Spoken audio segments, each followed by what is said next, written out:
Hello, my name is Daniel, and welcome to my channel, Live to Read. Today we're doing a book review with some spoilers of Watership Down by Richard Adams. This book was published in 1972. Page count for this paperback is a little over 470 pages. So I heard of Watership Down, but I had never gave it the time of day. I knew there's some series and TV shows and so forth, but now recently reading this book, I instantly regret not getting this a whole lot sooner. This was an amazing book. I never saw myself becoming emotionally invested in a story about rabbits, but it's incredible. Obviously, this is regarded as a classic.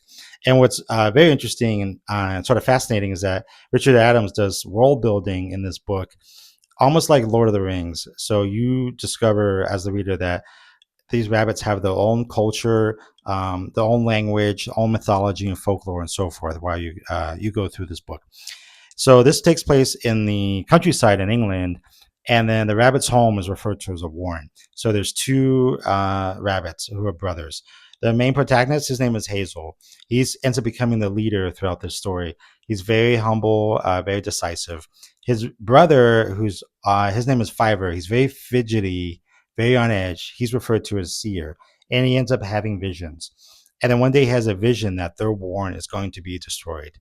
And so Hazel and Fiver go to the chief rabbit who's in charge, and they plead their case that they need to evacuate the warren so they can save everyone. But the chieftain just blows them off, doesn't believe them whatsoever. And throughout this time, Hazel and Fiver are able to convince a large group of rabbits to go with them and to evacuate the warren. And through this group, you all different characters, all very unique, and a couple of characters. One of them, his name is Bigwig.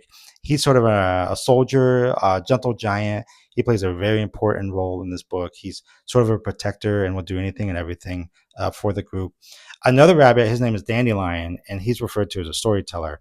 And this is through him telling stories to the rabbits, you learn about their folklore and mythology. And so they eventually end up leaving the warren. And then you, as a reader, you experience them going on a grand adventure. Uh, you know, pretty much tackling all types of obstacles so they can find their new home, including dealing with all different types of animals, badgers, foxes, cows, people, dogs. There's a sequence in here where they have to cross a river, and it's an amazing part of the book. It's very suspenseful. So eventually, the group ends up into a hillside and make their own warren in a place called Watership Down. But the problem is that this group of rabbits, they're all males and they have no female rabbits with them, which are referred to as does. So they end up befriending a seagull by the name of Kahar. And Kahar lets them know there is a fellow warren not far from where their location, a large community with male and female rabbits. So Hazel and the group decide they were going to go and find the chieftain and see if they were able to have any of their does to bring back to their own warren so they can build up their community. So, and then while doing so, this is where you meet the main antagonist. His name was General Woundwort, and he himself is sort of the perfect villain. He is almost a sneaky tyrant.